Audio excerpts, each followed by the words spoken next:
Hello, my name is Duane. It is March 30th, 2018. This is my lab video on the lymphatic system. This is for Bio 240 at University College.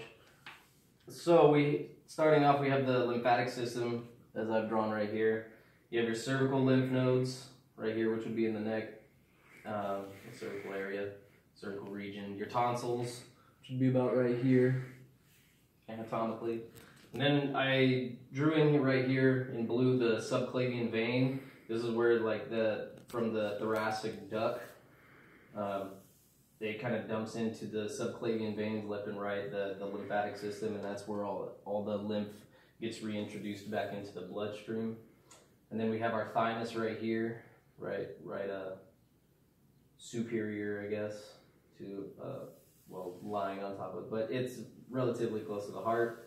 And you have your appendix right here, which is attached to the cecum of the large intestine, Peyer's patches, which are within the intestine as well, your spleen right here, and then your axillary lymph nodes, which would be in the armpit area. And you have inguinal lymph nodes as well that run along the inguinal area.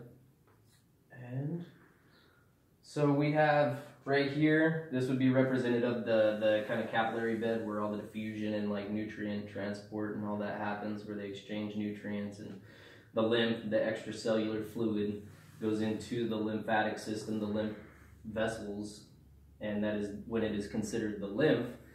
And that happens through the pressure of the circulatory system. The high pressure pushes out this extra fluid, and then it just keeps going. The pressure decreases as it keeps going down, and then you have a higher osmotic concentration of all these proteins and lipids in this area, which gives that concentration gives it a pull, like a osmotic pressure that pulls the extracellular fluid back into those vessels, as well as into the lymph, which is around all the capillaries and such.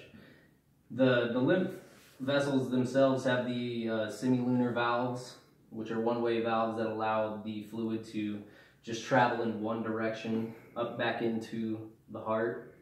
And that's done through those valves, as well as muscular contraction of smooth muscle, as well as some little bit of a skeletal muscle as well, and those one-way valves, which help to move the lymph along and back into the circulatory system and into the circulation of the body. Thank you.